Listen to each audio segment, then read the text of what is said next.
Hey everyone, welcome to the APCS class. Let's first review some principles behind programming. So first of all, what is programming? A program is when you give a set of instructions to a computer so that the computer can help you accomplish a task.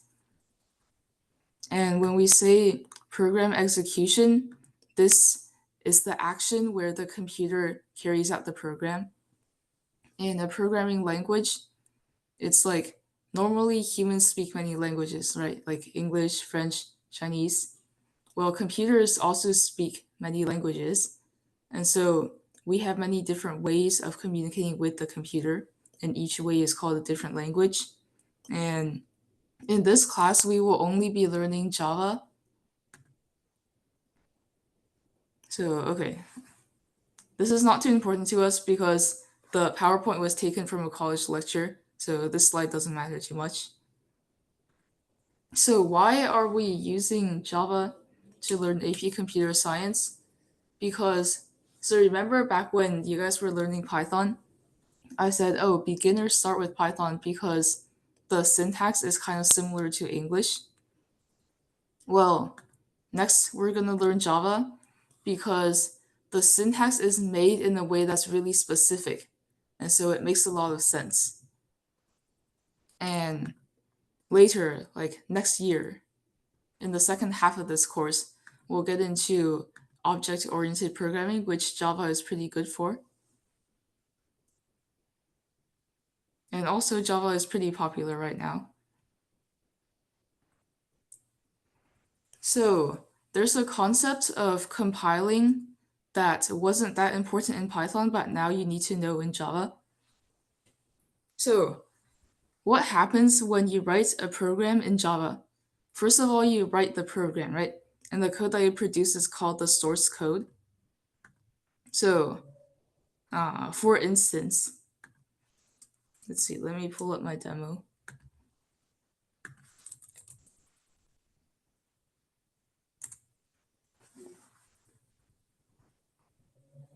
Okay, later on I'll teach you how to make an account here.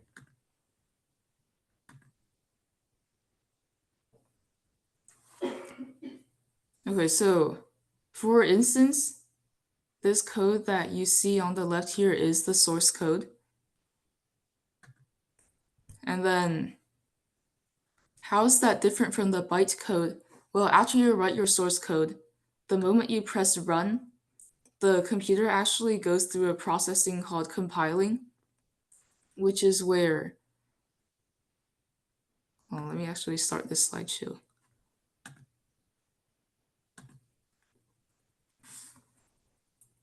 So you have your source code file, which is written in English characters and symbols. And then the computer goes through a process of compiling, which translates the source code into a bunch of ones and zeros. I'll just write 2 or 3 so that you guys get the idea. Why is this translation step necessary? Because the computer actually cannot immediately read the code that you're writing in English. The computer can only process a bunch of ones and zeros, but there are different programs built on these foundations that help to translate your source code into the ones and zeros. And that translating is called compiling. And then after the translation is complete, then when the computer runs your code, it's actually reading the bytecode file. And even though you can't tell that from looking at the output. So why do we need to know the distinction between compiling and running? Because later on, sometimes your program will run into different problems. Some problems are called compiling errors and they happen in the compiling steps.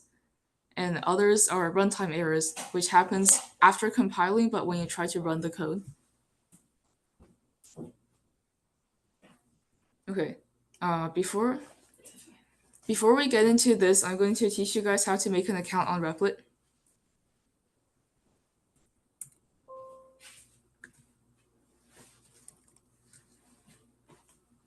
So the website we are going to use is replit.com. That way you don't need to install anything. However, if you do on your own want to install VS Code and make it work, then sure, you can do that.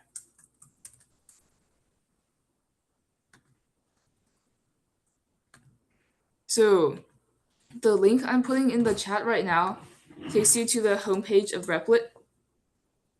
And then once you click on that,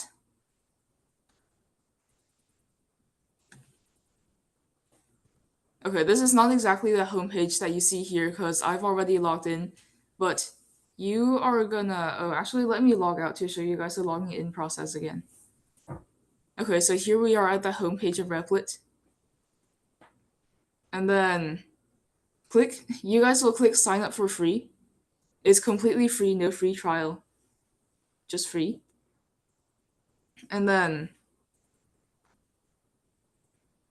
log in whichever way works for you.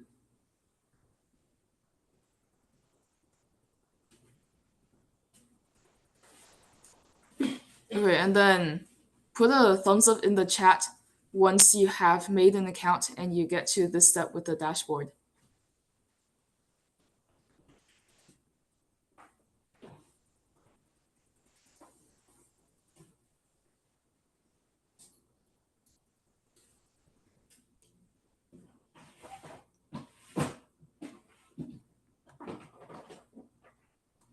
And also, like, if you need help, something's not working, just unmute or raise your hand.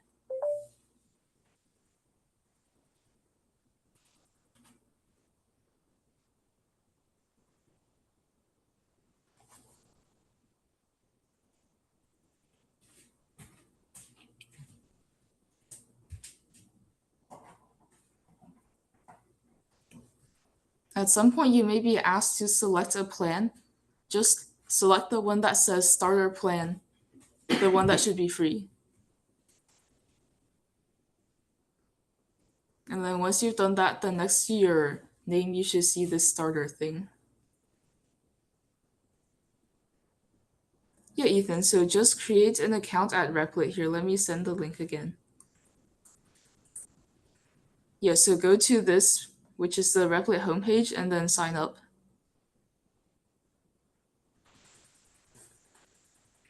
And then everyone let me know with a thumbs up in the chat when you've got to this page.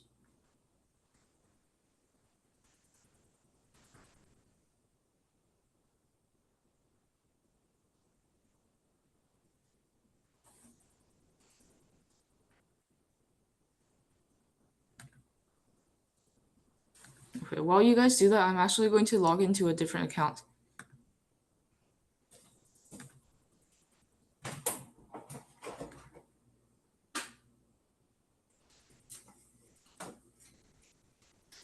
Okay.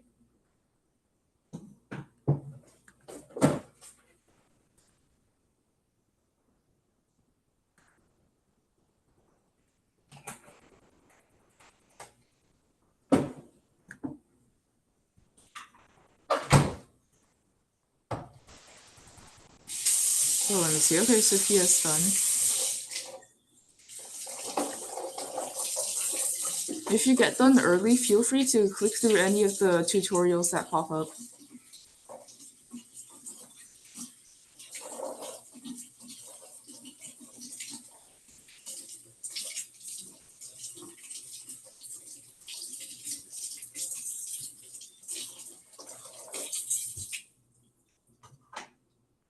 All right, some more people getting done.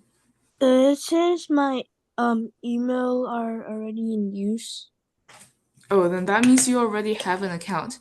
So go back to the homepage and click log in instead of sign up. Oh, here. Okay, I found it. Okay.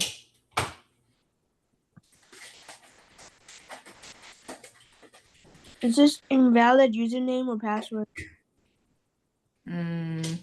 So you forgot your username and password. Is there a forgot password button? Yeah. Okay, try that. Or maybe if you're at home, you can ask your dad because he might know your password, right? No, it's not personal. Oh. Well, I don't really remember creating an account, but Okay, do you have any other email addresses that you can use to make a new account? is my school's okay? Yeah, that should work. Because here's the thing, if you have an account from before, you may need to make a new account anyway.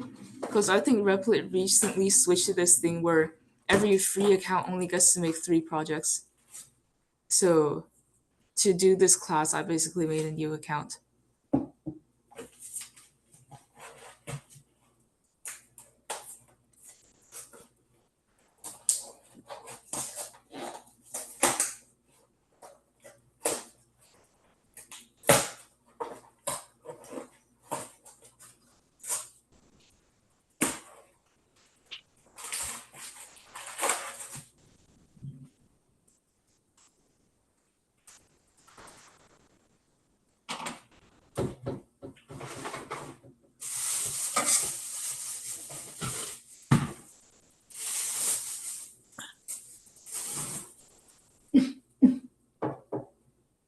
Should I say like Hmm?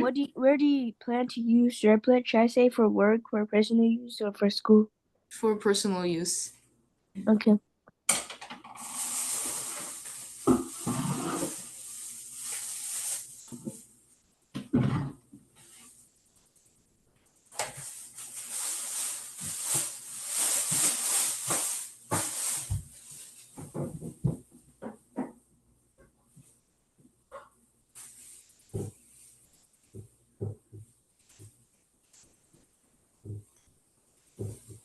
Okay, for those of us that are done, I'm going to go over how to create a project, which they call a REPL.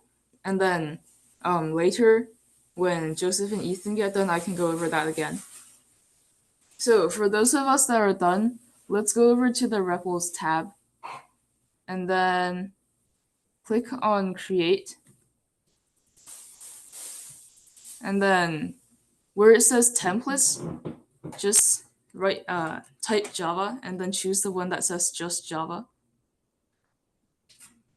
And then you'll notice that they automatically generate a title. You can rename that to whatever you like. And then leave everything else as it is. So once you're done, click on Create REPL. I'm not going to actually click it because I already have one set up for this class. But just click on Create REPL. And then clicking on that should take you to some page like this.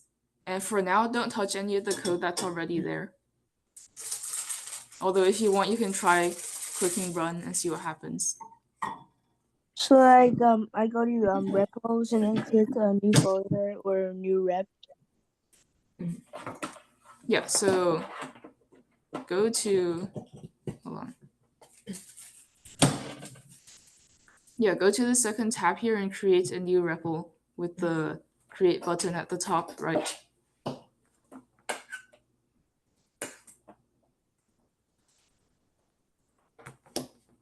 So the template will be Java. Yeah, just Java. Don't do the Java swing or any of those. Ethan, how are you doing? Are you done with making an account?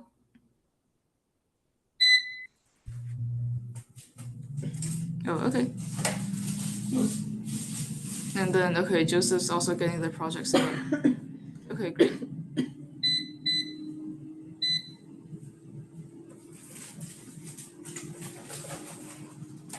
Okay, so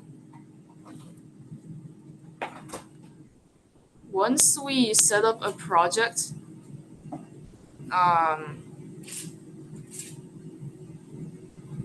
let's see, I'm going to have you guys run some code first, and then I will get to how it works. So I'm going to paste the program in the chat. And then Joseph, I assume you're almost done setting up the project. So I I'm pasted done. this program in the chat. Okay, great.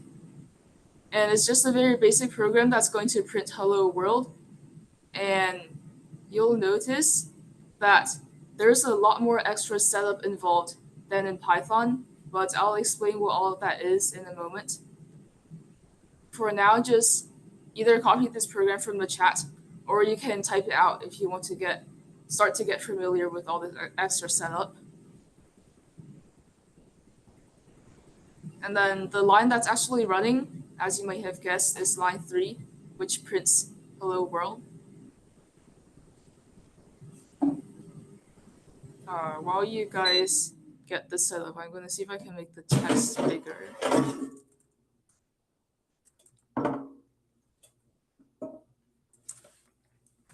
Oh yeah, if you want to minimize the stuff on the left here, just click the very top left button that says close sidebar.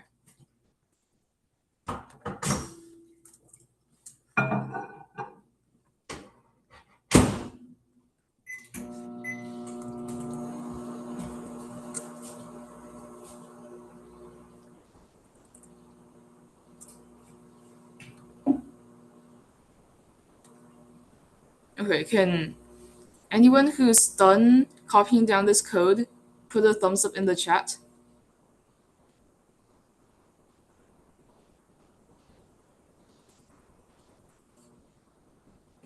All right. And then if you get done early, you can try printing different things. Like, oh, what happens if you print an empty string? What if you print a number?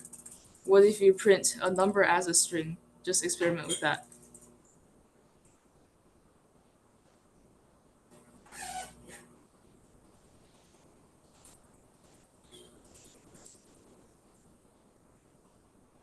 Oh, oops.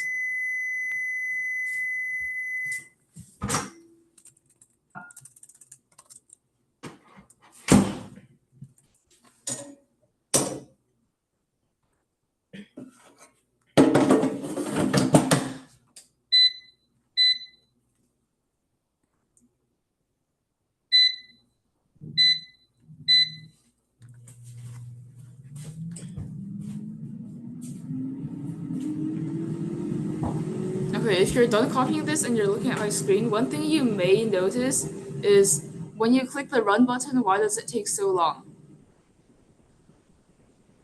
And I assure you it's not a Wi-Fi problem, it's because the program needs to compile.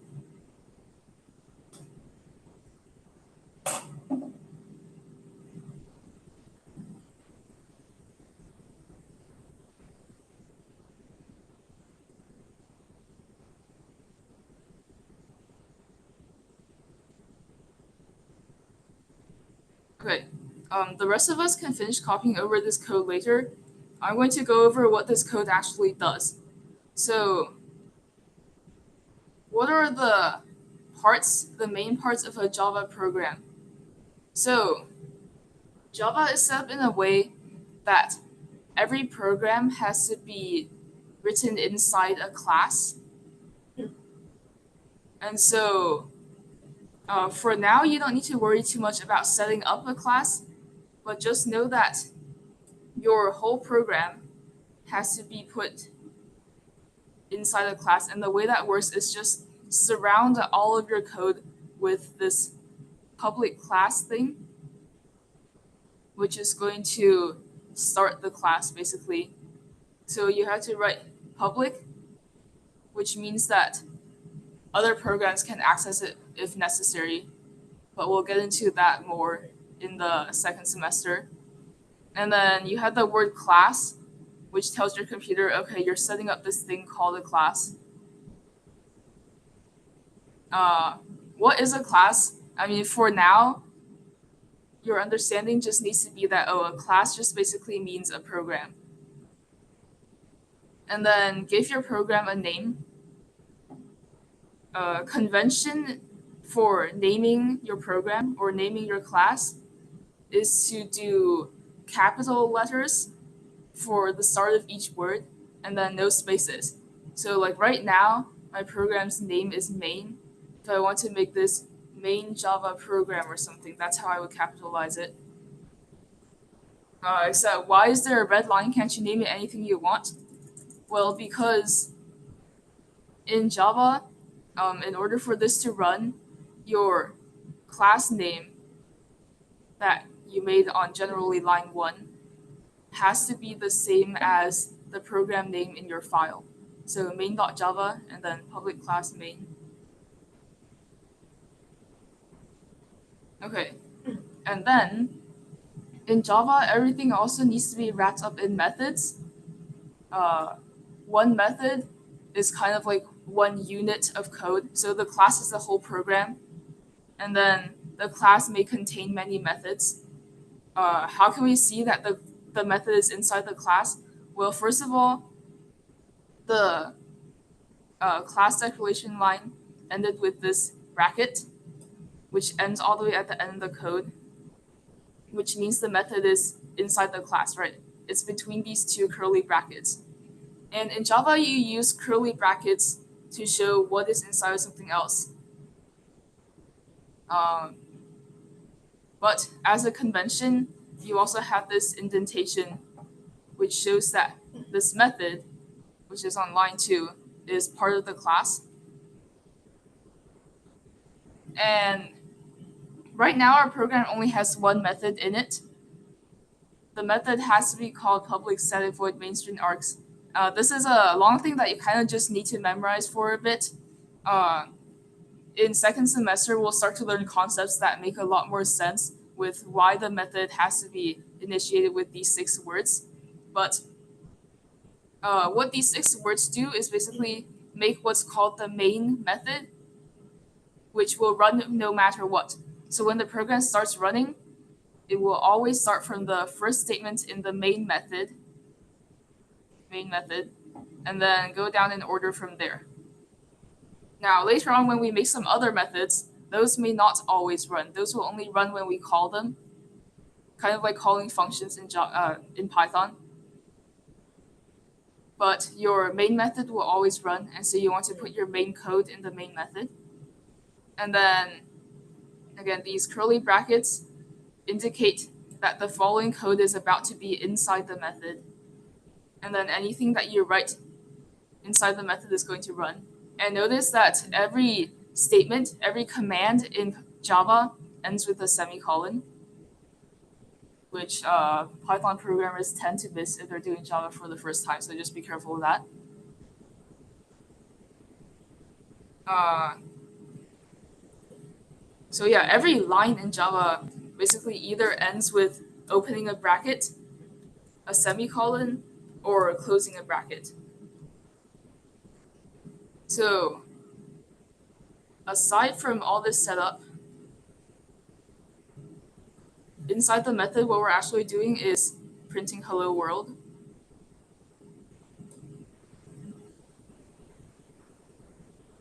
And then here's the interesting thing. Remember how in Python, like I'm just going to write some Python here, even though it's not going to work. Remember how in Python, if you want to show that a command is inside a loop, you might write something like for I in range 4, colon, enter, indent, print I or something. That was a suggestion from Replit's whatever AI is going on back there. Okay, so in Python, what is showing that the command is inside the loop? It's the colon and then the indent, mainly the indent. If you write something like this, it's not going to work. But in Java, what shows when something is inside something else? It's the brackets, and only the brackets, not the indents, which means technically, if you put line 2 on the same line like this, it's going to work.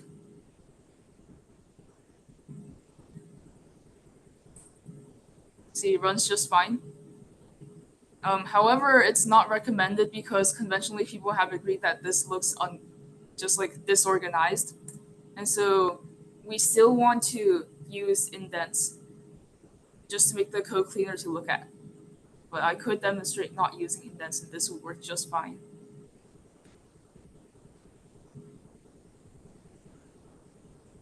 Yeah, but this looks pretty ugly, so don't write code like this.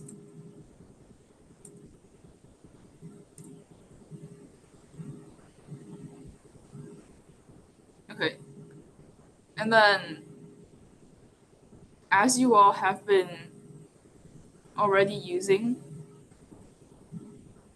the print statement consists of this command system. Just you can understand it as just referring to your computer, and then out means you're outputting something as opposed to trying to input something from a file on your computer, which we can't do. And then println stands for print line, which is going to print something on its own line, which you'll notice if you try to print something else, as we are doing on line 4, you'll have outputs on different lines. This is different from the just print statement, which is also perfectly legal. This is going to print things on the same line. And so when you write println or print line, what the program's actually doing is adding an enter at the end of your string, which means this program is going to print things on two different lines. But then if I made the second command a print line, this is not going to change anything. So yeah, in Python, your print statement just automatically adds an enter to the end. But Java doesn't do that. Java lets you decide between the print line and just the print. Okay, if there are no questions so far, uh, let's see, let's do an exercise. Print your name and then your 3 favorite foods on a total of 4 separate lines. So your output will be something like this: name, and then your first favorite food, second favorite food, and then third favorite food, in no particular order. And then once you're done, you can put your program in the chat or take a picture and send it to WeChat.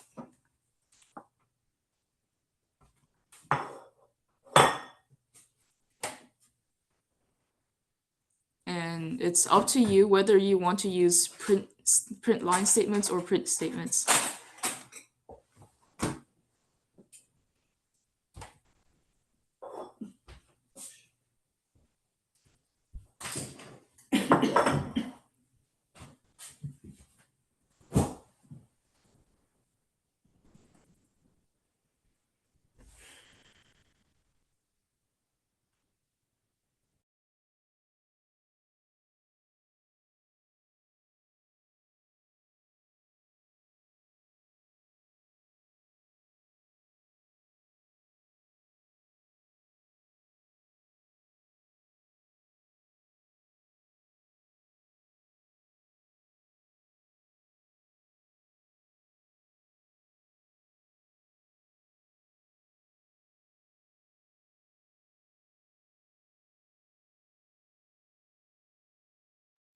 Is it okay if I send it to WeChat on Java? Oh yeah, take a picture and send it to WeChat is okay.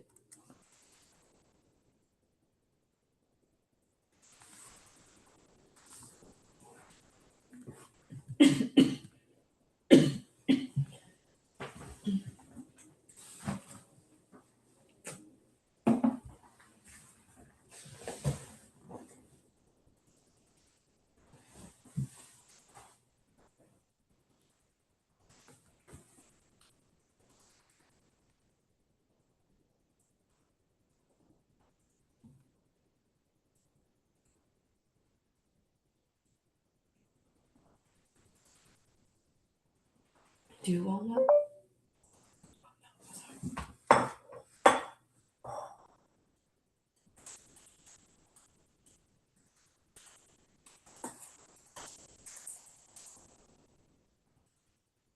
I'm ready. Okay, I received it. Thanks.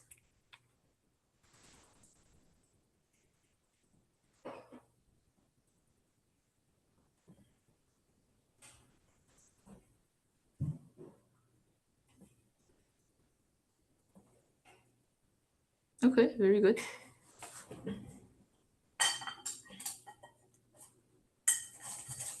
Okay, since this is kind of a small class, on most exercises, if we have time, I am going to wait for a submission from every student, just so that I can check on everyone, and like no one's gonna fall behind, because like I wouldn't want you to fall behind and feel stressed. Okay, I received it from Sophia.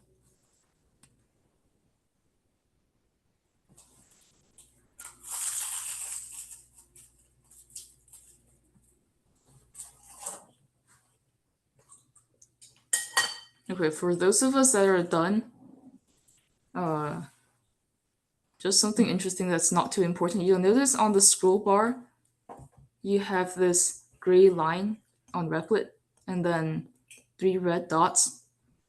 This is actually a helpful feature for when you have a long program. The red dots show you where the errors are, and then the gray line shows you where you are, where your cursor is in the program. Just faster for debugging long programs in the future.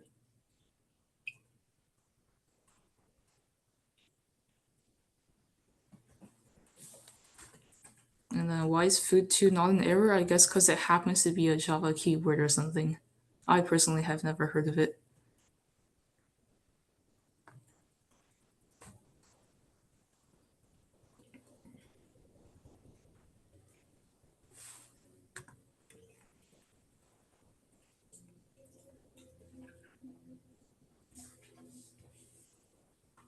Alright, I've received submissions from most students.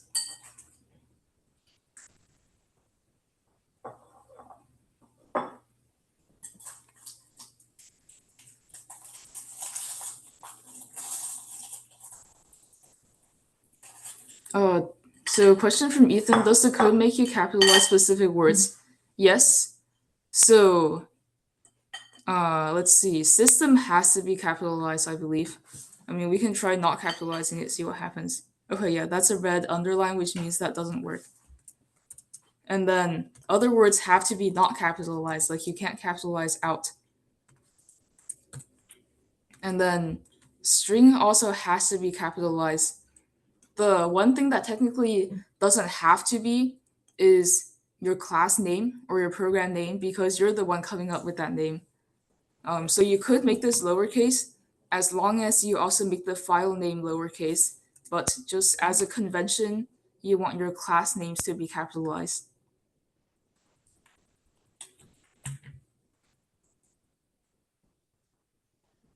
Yeah, Java is pretty picky. I mean, Python is pretty picky too. Like, I think, like for your Booleans, true and false, you have to capitalize those, right? And then for print, okay, I've actually never tried writing a Python program where I capitalize a print statement, but if that works, then I guess you would be right in that Java is more picky in Python.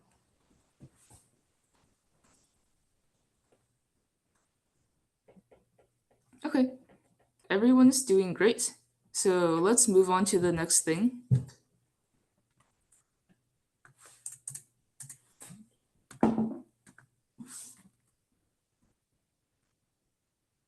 Okay.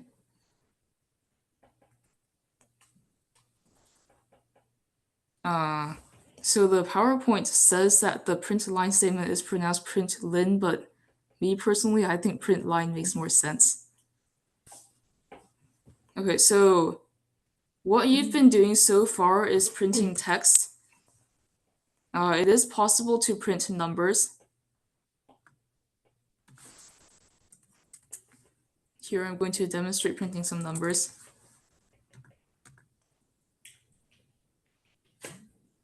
And then you can also print an empty line. How? So remember how the print line statement automatically adds an enter at the end of whatever you're printing. So if you don't print anything, like you try to print a nothing, then Java still automatically puts an enter at the end of this nothing. In other words, you're just printing an extra line. Let me demonstrate this. Oops. Okay, this is the wrong indent, but it should still work. Okay, now it's the right indent. So an empty print line statement prints an extra line, which you sometimes might want to use for formatting and such. Okay, and then, yeah, we talked about this at the start. So your program's name being capitalized on each word and then having the file having the same name. And then what is allowed for what you want to name your program? So your program name has to start with a letter, either uppercase or lowercase, or underscore or dollar symbol. These are just the specific rules in Java. So, for instance, here's some examples of legal uh, program names and illegal program names. But among these 8 examples, there's only one name that follows the convention. Which one is that?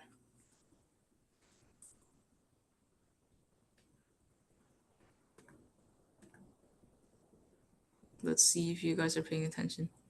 So there's 8 examples in the PowerPoint. 4 of them are legal, 4 of them straight up don't work. But only one of these 8 follows the convention. Okay, this is a minor question, so I'm not going to check that you guys answer in Zoom, but it is the cure.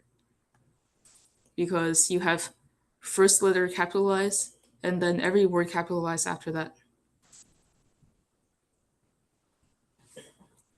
Also, your class names are not allowed to be Java keywords. So the following is an incomplete list of all the keywords in Java, some of which you've already used, like the public, static, void, and then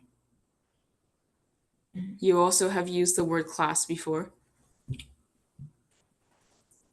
So kind of like how in Python you can't name your variables using Python keywords, like you can't call a variable print. Same idea in Java.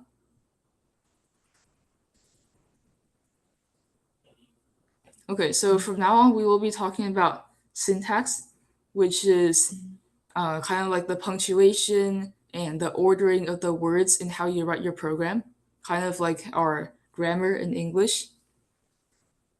Or I guess English also has syntax, which is a punctuation. And then if you write something wrong in your program, like for example, you miss a semicolon, you'll receive a syntax error, which is a type of compiler error, because this is a error that will be recognized when the computer is trying to compile the program, trying to convert your source code to the bytecode ones and zeros. Because if you wrote your program with the wrong symbols and such, your program can't be converted to ones and zeros. So you'll see a compiler error. And how is a compiler error different from a runtime error? Well, a runtime error might happen if you try to run a method that doesn't exist. For example, if you wrote the method completely right, not missing any symbols, didn't swap any words, but then you're trying to call a method that doesn't exist, or like for example, when you called the method you had a typo, I do believe that would be a runtime error.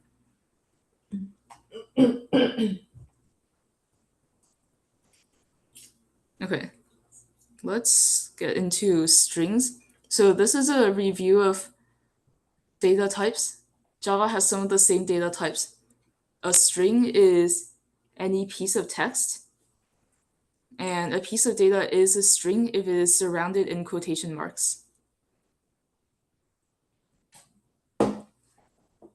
Now, in Java, a string cannot span multiple lines. Hold on.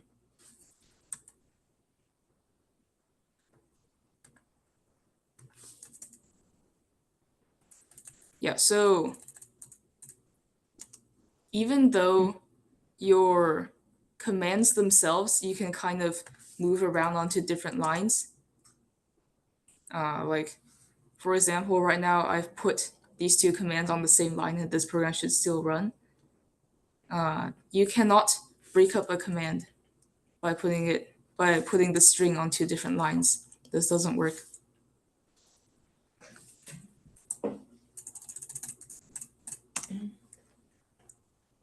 And then a string can't contain a quotation mark, although there's a way around that, which we'll learn later. Because the quotation marks are used to surround the string, right? But the way around that, if you do want to put a quotation mark in a string, is to use what are called escape sequences. So the sequence itself is this two-character thing that we're looking at. And the escape sequence starts with the backslash and is followed by a character, and combined together they have a special function. For example, if anywhere in your string you put, I'll just demonstrate this with one string. If anywhere in your string you put a backslash t, this is the tab sequence, and this is going to add a tab. Wait, hold on. Oh, I used the wrong slash. Backslash, not forward slash. This is going to add a tab, which is just a few more spaces at that place in your code. The escape sequence doesn't need to be surrounded by spaces to work. That is a pretty common misconception. You don't need spaces around your escape sequence.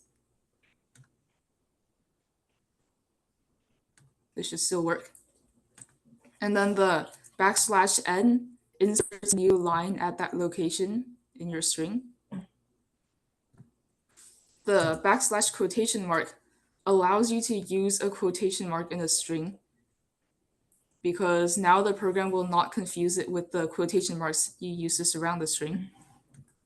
And so since backslash is such an important character, what if I want to just type a backslash? What if I want my string to actually contain a backslash?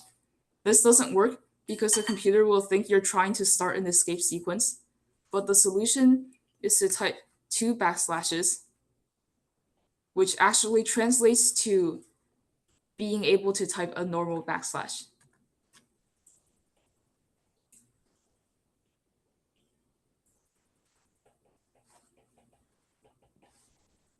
Okay, so now please work on these exercises. First, what is the output of these 5 following statements? Try to figure this out without running it in your computer. So how about this? I'll call these 1, 2, 3, 4, 5. And then when you tell me your answers, you're going to tell me which question you're answering.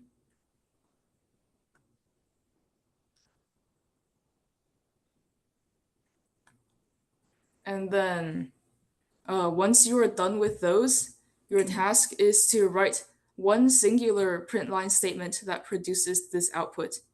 And remember what we were saying about how to write backslashes. You need an escape sequence. So as you may notice, your 4 backslashes in the code turn into only 2 in the output. Why? Because the first 2 is an escape sequence that forms 1 backslash, and same thing with the second 2.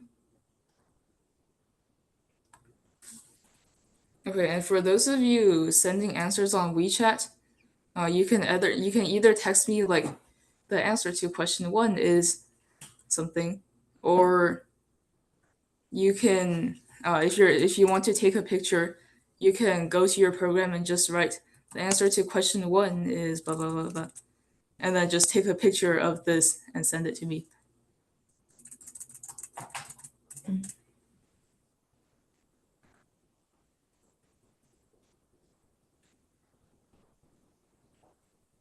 Okay.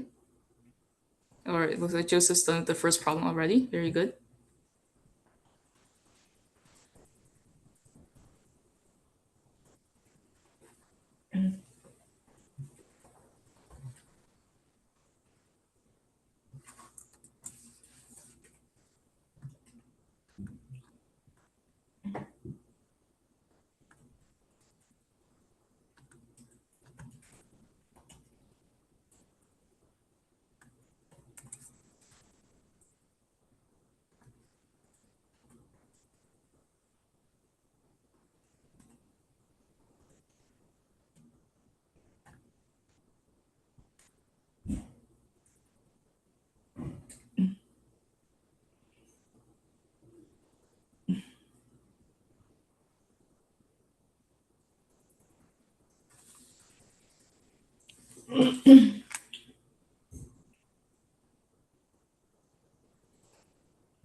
Okay, Joseph's almost done already.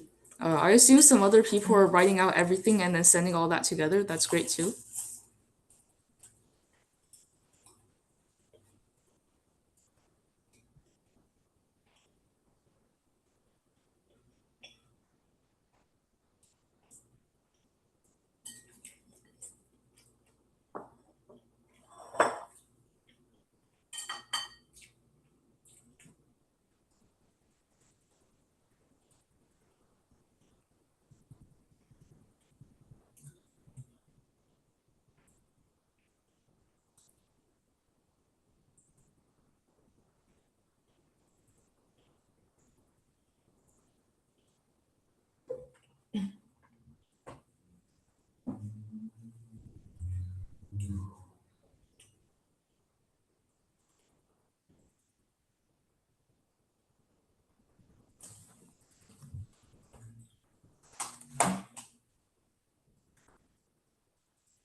Okay, if you get done with everything early, you can take a break.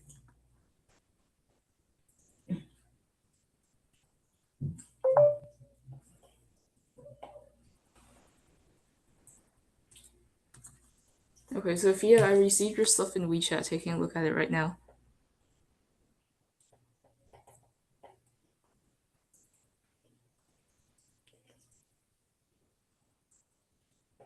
Okay, very good.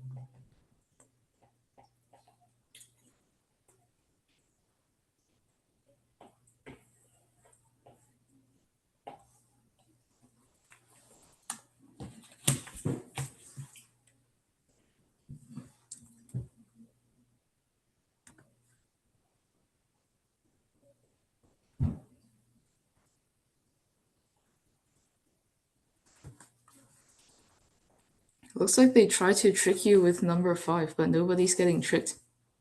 Like, you might think this says in the downward spiral because your brain knows that the is a word, but actually T is forming part of the escape sequence. So it says in he downward spiral.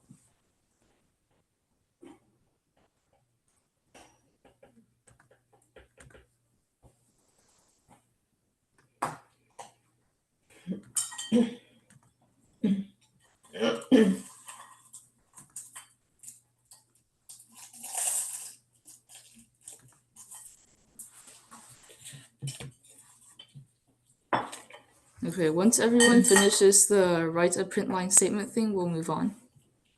It's okay, we're not in a rush.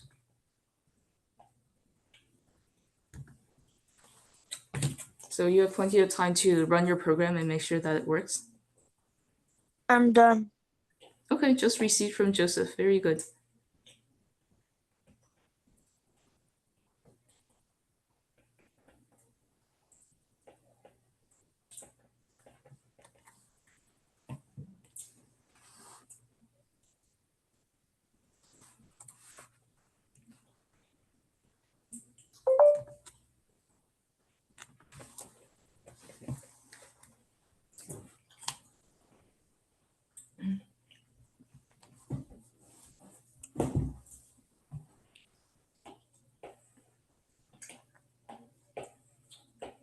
Okay, just received from Sophia. Very good.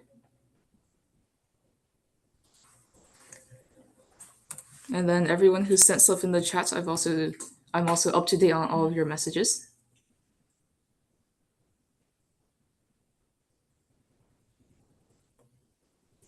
Okay, we'll just take a few more moments since it is around the middle of class anyway, so those of us who got done late can still take a break.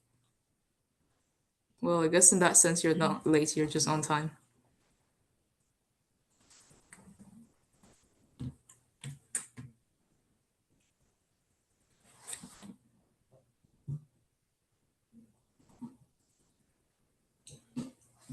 And then if you're still finishing up this last problem, just feel free to send that anytime. Or you can, during your break, you can experiment with printing some interesting patterns.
How many of you are actually planning to attempt the APCSA exam this coming May?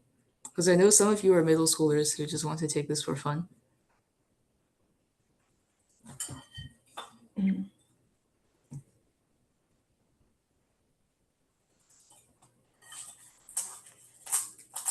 Sophia, aren't you in high school? Are you taking the APCS exam? Um, I don't think I'm taking it. I'm gonna take the class next year at school. Oh, okay, got it.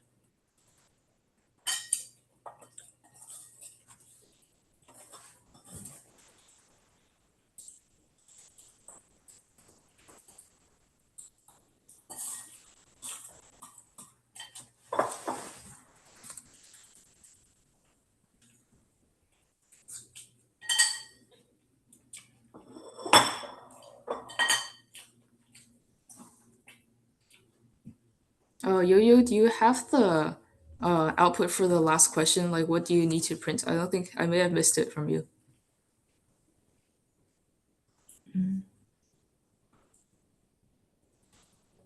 Or if you're not done, that's fine. We're taking a break anyway.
Okay, let's talk a bit about string concatenation. As you may have guessed, string concatenation works the same way as in Python. Oh, look, we got a suggestion already from the Replit AI agent. So you can simply use the plus symbol between two strings to combine them. Hold on, let me share my screen.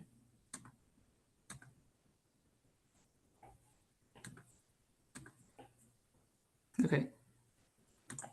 So you can use the plus symbol to combine two strings. Works the same way as in Python.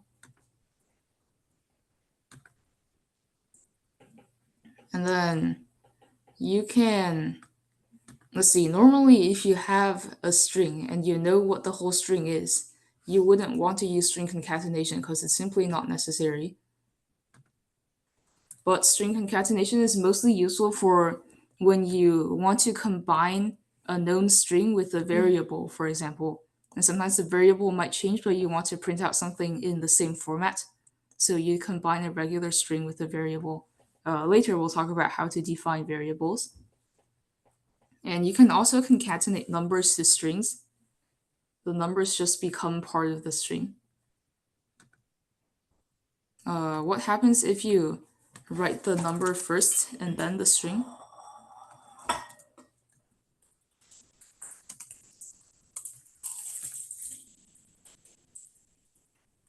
This works as well. You're basically just combining these two things into one long string. Java will treat this number as a string like that.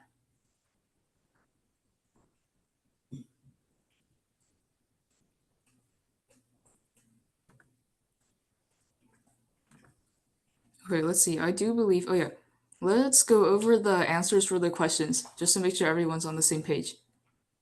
So, when you guys send over your answers in Zoom, sometimes the format gets a bit messed up, but I'll trust that everyone understood the questions. So for the first one, you have A, B, and C spaced really far apart because of the tabs. And for second one, you only produce two slashes. And then, yeah, most people got, I think everyone got all of these, right? And then for the printing question, the main point is just that one backward slash in a string cannot be printed because your computer will think you're trying to start an escape sequence. It'll get confused. So whenever you're trying to print a backward slash, you actually need to write two, and this becomes one. So this is why we always have twice as many backward slashes. Okay, so we actually have some more exercises, although I'm going to leave this to be your homework actually. And let's talk a bit about commenting. I'm going to switch to a different PowerPoint. Okay, so in order to comment, like remember how in Python you can use the hashtag symbol and then everything after that on the same line will become a comment. but then anything on a new line will be normal code again. Well, in Java, the double forward slash works the same way. So this group of 2 slashes works the exact same way as the hashtag symbol in Python. So you can put comments basically anywhere.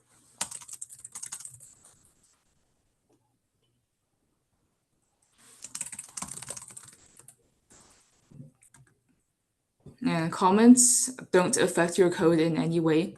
They're just used for explaining your code to the human that's trying to read it. Like, for example, you work at a company and you're showing this to your boss or something. And the thing with Java is that you can also write, oops, wrong PowerPoint. Let me exit this one actually.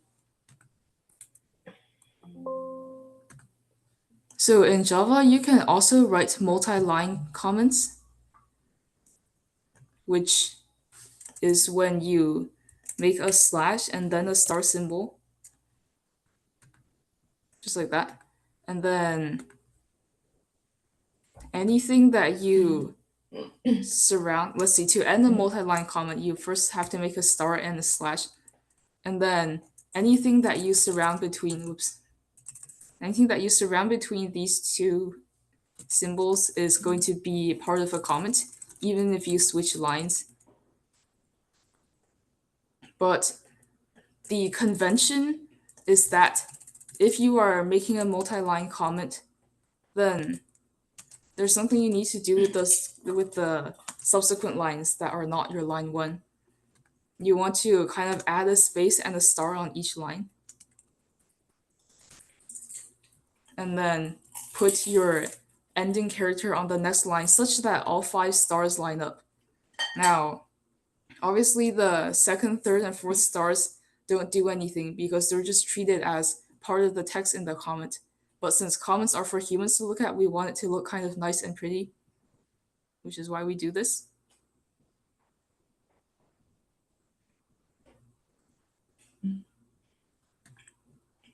Okay, and then to use comments, normally at the top of a file, you might have a comment as a header. So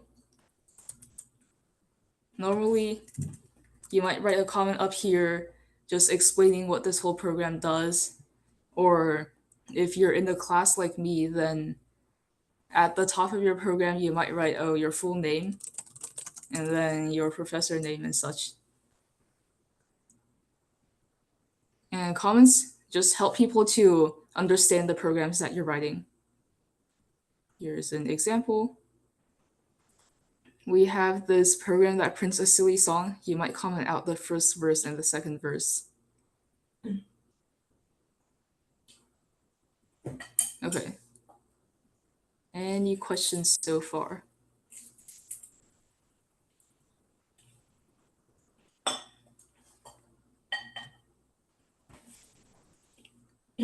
All right, in that case, so normally in the curriculum, they have you learn static methods next, but I believe for Python learners, it would make more sense to learn variables first. So let's go over the main data types in Java. You have your string. And in Java, whenever you're referring to the data type string, you always have to capitalize the S. And then you have your integers, which are called int officially. And then you have your floating point numbers, which in Java are called double. And then you also have your Boolean type values, which are called Boolean. And then in Java, the Boolean values don't need to be capitalized. They're just either true or false, just like that. No capitalizing. And then strings is anything surrounded in quotation marks.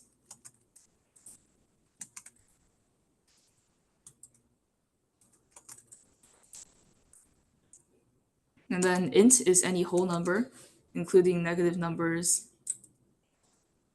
including 0.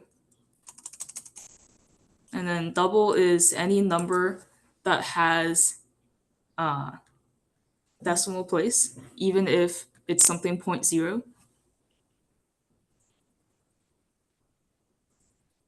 And notice how even if you surround a double or a int or a boolean in quotation marks, it's counted as a string. So why do we need to know the official names of the data types in Java? Well, because in Java, whenever you're defining a variable, you have to explicitly tell the computer what type this variable is going to be. For example, now let me comment out all of these first. I'm going to use a multi-line comment.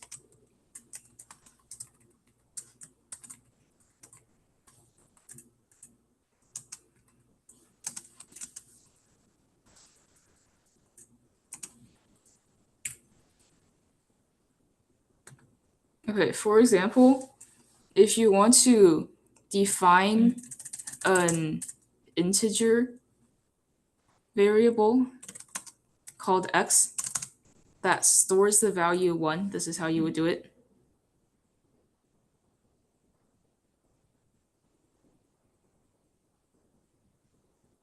Let's see. Oh, it's because I'm missing a quotation mark here.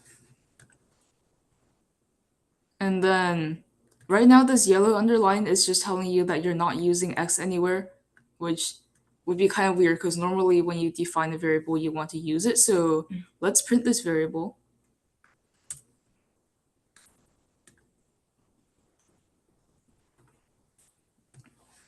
And then likewise, if you want to define a string variable, you have to say, oh, I am defining a string called str and its value is hello. So the syntax for defining a variable always has 3 parts: your type, then the variable name, then the variable value. So always put the name on the left side and always put the type before the name.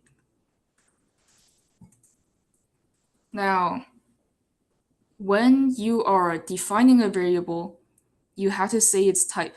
But when you're redefining or changing, modifying a variable, you don't need to say its type again. For instance, if I want to change x to 2, this is a valid step because we already said before, we already told the program that x has type int.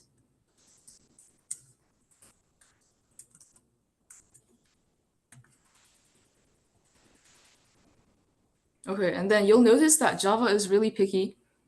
If you first define the variable to have type int, then you cannot change its value to anything other than int.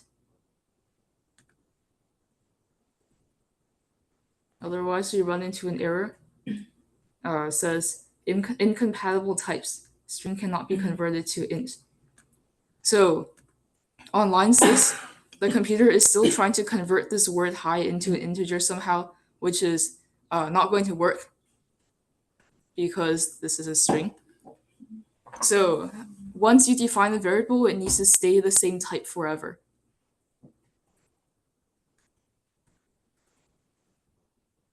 Okay, so remember all the way back in day 1 of Python, we did this exercise where you first make a variable, a string variable that stores somebody's name.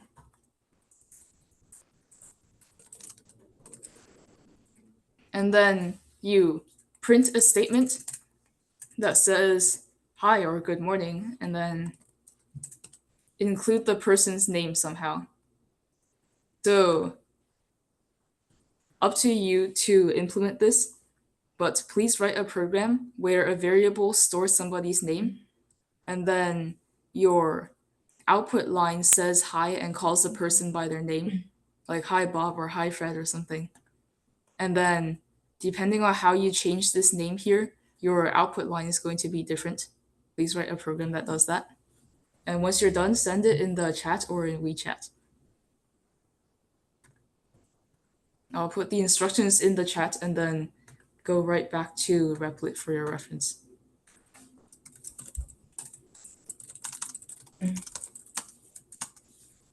So write a program where a string type variable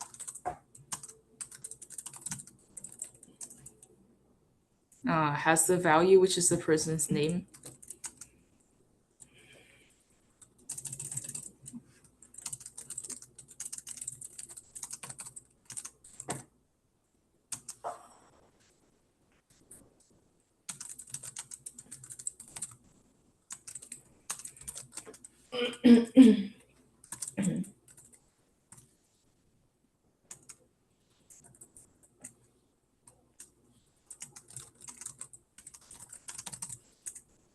Okay, there is your exercise, and then I'm gonna go back to Replit and just pause on this page.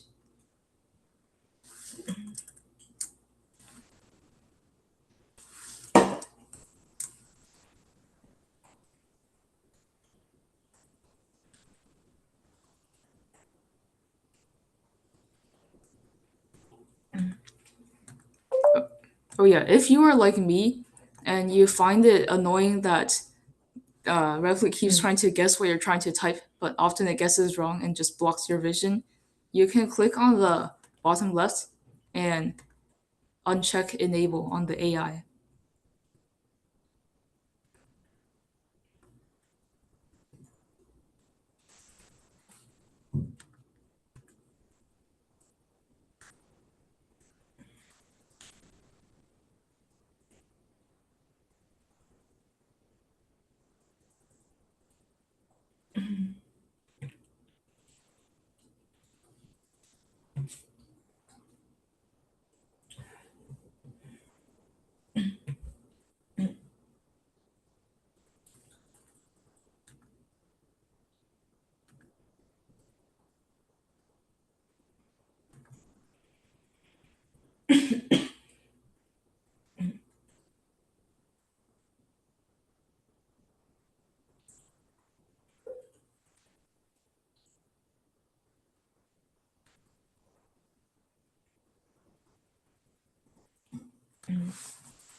Okay, I received the code from Yo-Yo and Sophia. They both work very good.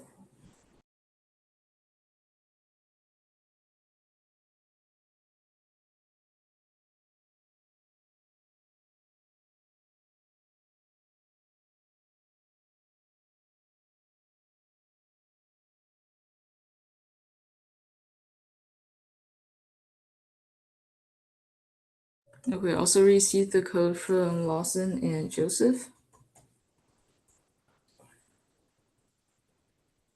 Yeah, most of this first lesson should be pretty quick because it's Python review, more or less.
All right, looks like everyone's done. Let's move on.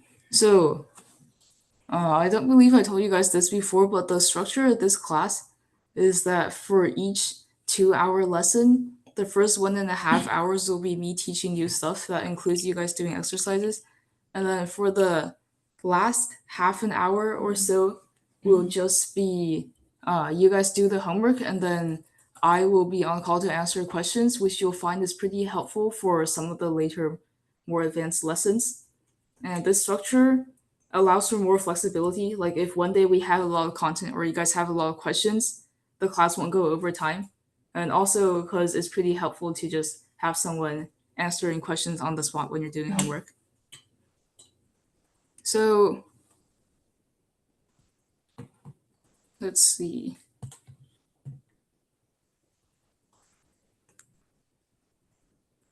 Okay.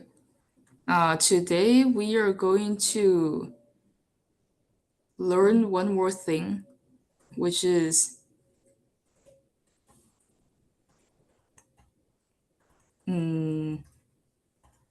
let's see, we do have time to learn static methods.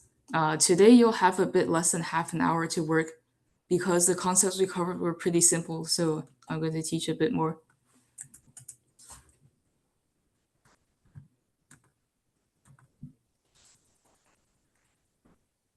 Okay, so for this next thing, I'm going to delete all the code I have for now because we're going to learn how to write multiple methods in our program.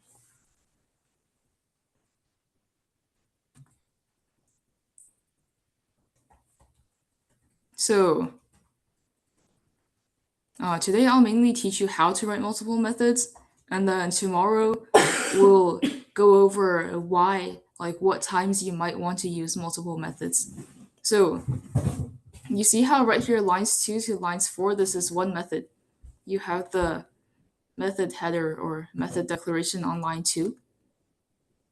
And then This method, called the main method, will automatically run no matter what. So you could add another method. Today, all of our methods are going to start with public static void. These are 3 keywords. Public means that the method can be accessed from anywhere. Static just kind of means like the method wouldn't be too dynamic based on your different inputs and such, and like different conditions of the program. We don't need to worry too much about the static part yet. And then void is the most important keyword. This keyword tells us the return type of a method. So remember how in Python you were writing functions, and sometimes a function might return, like define a function, and then that function might return a number. And then later on, when you're calling this function,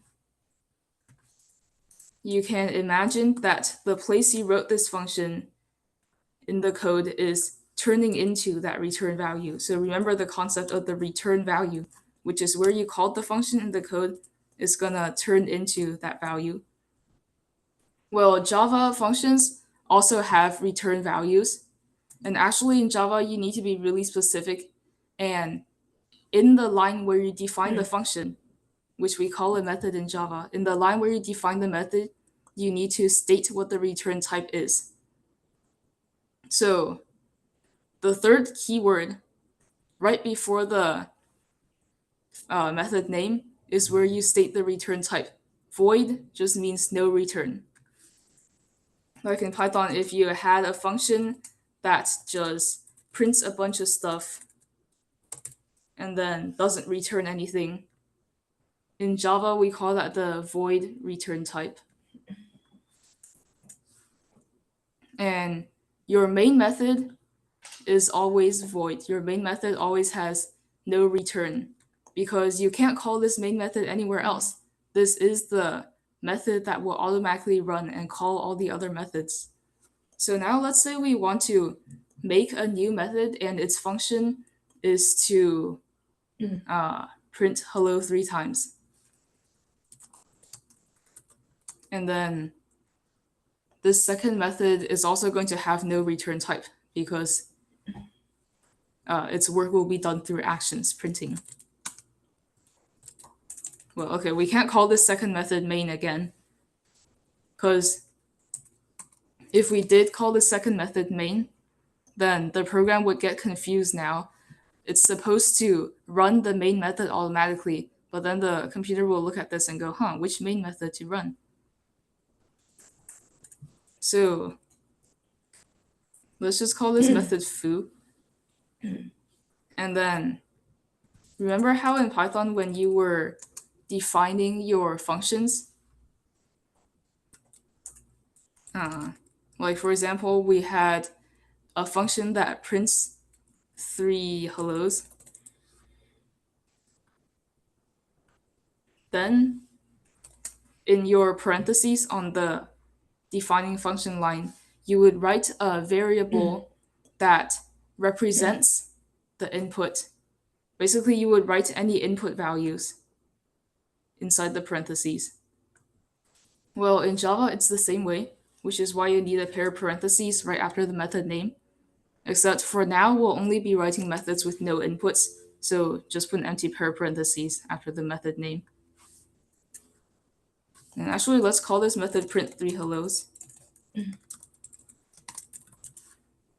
And the convention for naming methods is the same as the convention for naming a class, except in methods you don't capitalize the first letter. In the class name you do, everything else is the same. And then to start this method, let's put a pair of curly brackets. And then anything that we write inside these curly brackets will be a part of this method.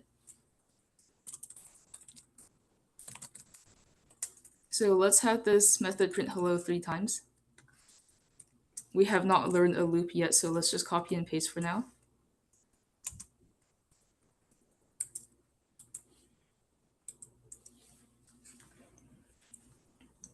Okay, so here you have a method in your program that prints hello 3 times. And then if you want to call this method, in Python, when you were calling a function, you could just go out into your program and randomly write your function call.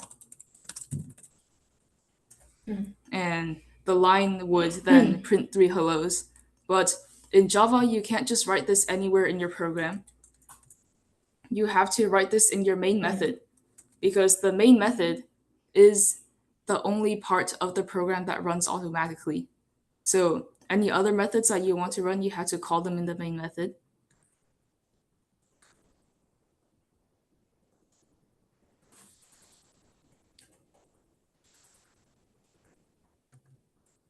All right, so any questions on this so far? Today, we will only be making methods with no input, as seen by the empty parentheses, and no return, as seen by the keyword void. And the main thing is, don't have multiple methods with the same signature. Only the main method can have the signature. Okay.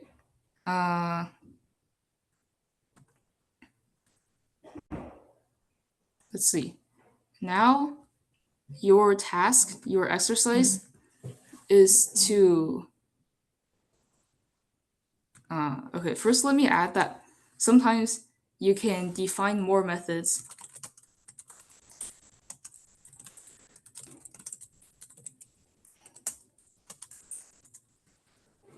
Let's say we define another method that prints 5 hellos.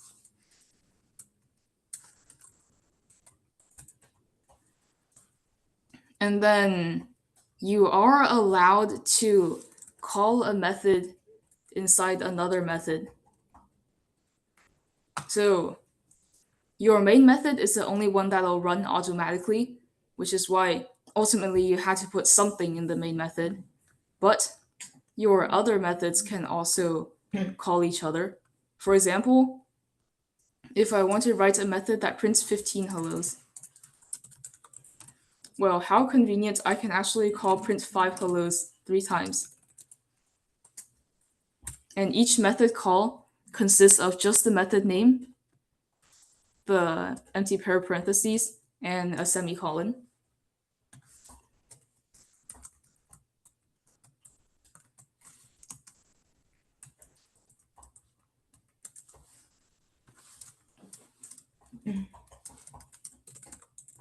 Now, if in the main method, I then call this print 15 hello thing 4 times, how many times am I saying hello in total?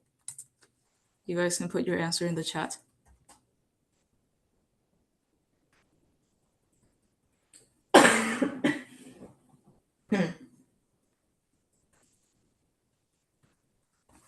Right, how many times will I print hello if I have a method called print 5 hellos, which is being called 3 times?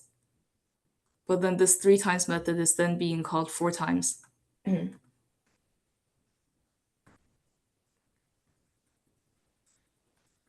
All right, again, this is a minor question, so I'm not going to wait too long for a reply, but it should be 60.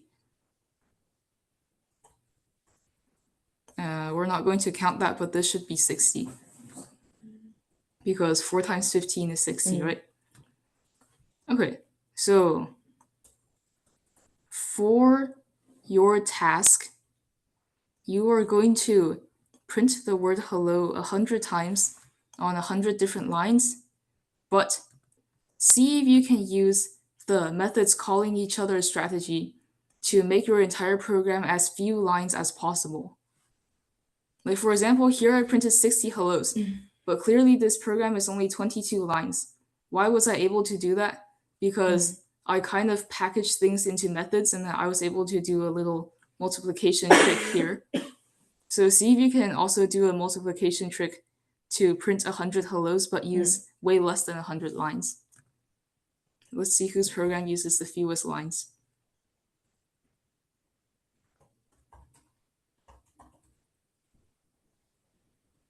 Okay, I can paste this entire thing in the chat for reference.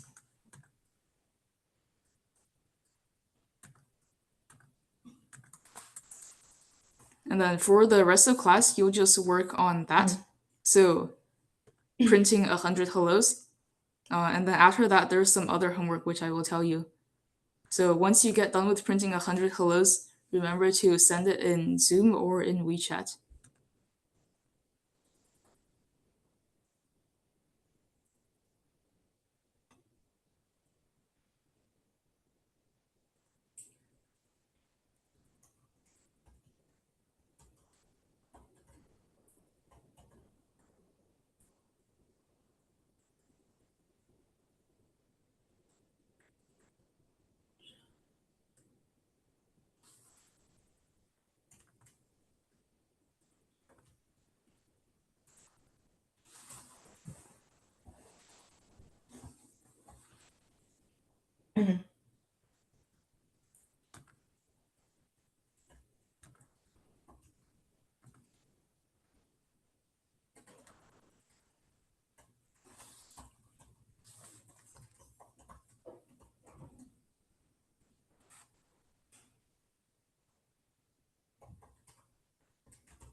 Okay, looks like Lawson's done. Let's see. Yes, very good, Lawson. And okay, Lawson used 1, 2, 3, 4, 5, 6, and 8, 9, 10. Lawson used 21 lines, uh, including the method signatures. Okay, that's okay. So Ethan, what we are doing is here. I'll put it in the chat. Your task is to print 100 hellos, and the way you do this is to use defining other methods and have methods calling each other and have the main method calling the smaller methods so that you can print 100 hellos in less than 100 lines of code. Here,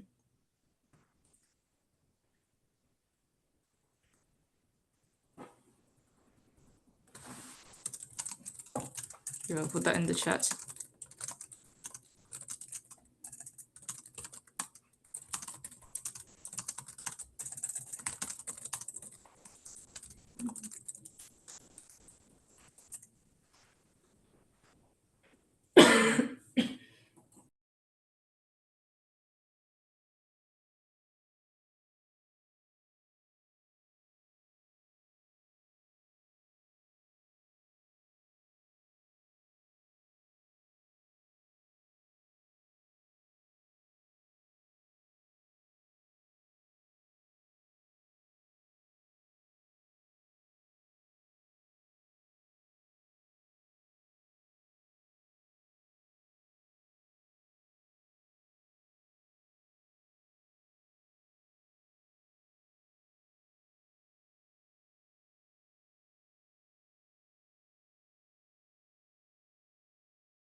Okay, I've also received Sophia's program. Looks like most of you decided to split this into 5s and 20s. I'll see if anyone does it a different way.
Alright, just received Yo-Yo's program. Looks pretty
Okay, so wait, let's see. Whose is this? Okay, so Ethan, looking at your program, this does print a lot of hellos, but is it exactly 100? Let's see. I'm going to copy and paste Ethan's program over to my replets, and then everyone else can keep working if you're not done. Hold on.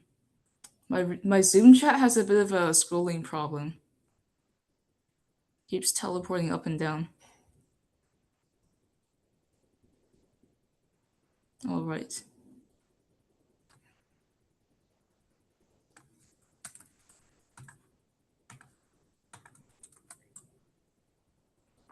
Oh, what this? Okay, copy's over with a bunch of extra lines. I'll just delete those manually.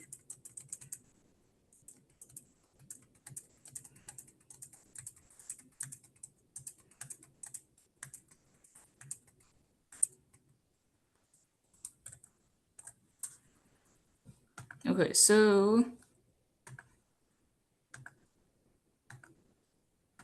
we have Ethan's program here, and then so let's take a look. Your your print hello method prints 10 times. So I'm just going to write a comment to jot that down. And then print a lot of hellos calls print hello twice. And so we're doing 10 and then another 10. So print a lot of hellos is going to print in total 10 plus 10 or 20 hellos.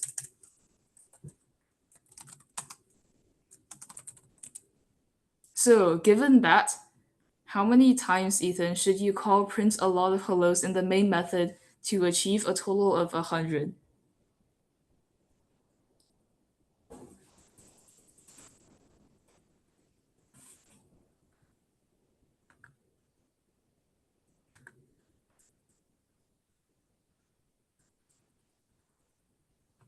All right, nice.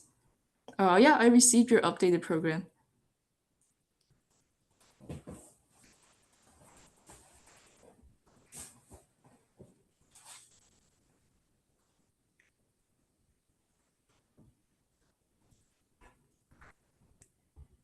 Okay, so for those of you that are done, you can start to work on your other homework, which is this one right here.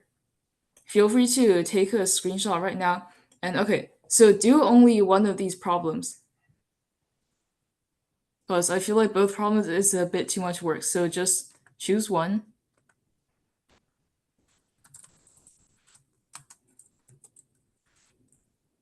for your homework. And feel free to take a screenshot of this right now. I'll also take a picture and post it into WeChat.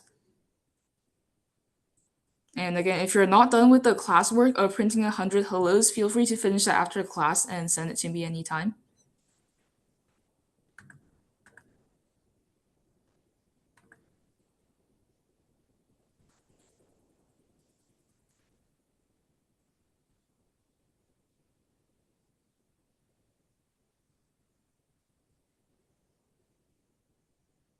And when the question is asking what print line statements will generate this output, what they mean is for you to actually write out those print line statements. Or in other words, write a program that generates this output.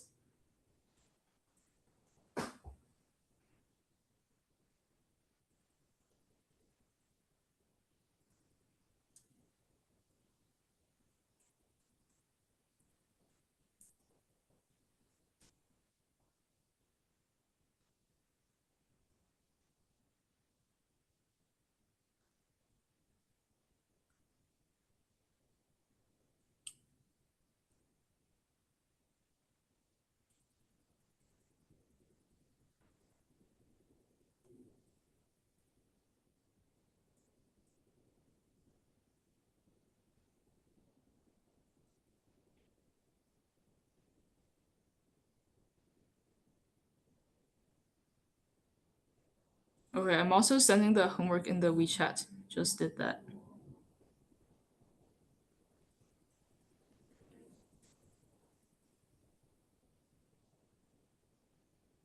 Okay, if you're asking when the homework is due, it is due at the beginning of the next class, so tomorrow morning. And that includes the classwork if you're not done. Also, please send that over by the beginning of the next class. I do understand it is only one day, so if you have activities for the entire rest of the day, just let me know if there might be a problem with that.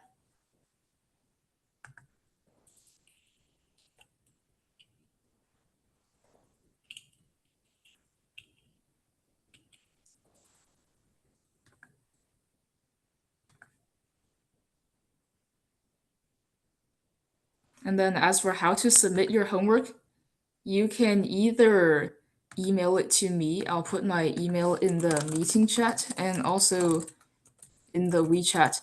Or you can simply send me your homework on WeChat. And always make sure to run your code before submitting it so that you know it works.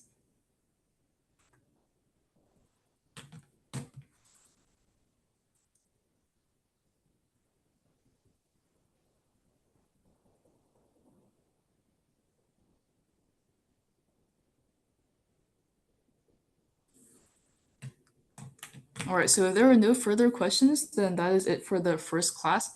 Great job, everyone. Uh, okay, I mean, class is basically over, so I'm not gonna, as Lawson said, unfortunately, I cannot send the homework instructions in the chat. However, they are in WeChat, and also the recording will be in WeChat.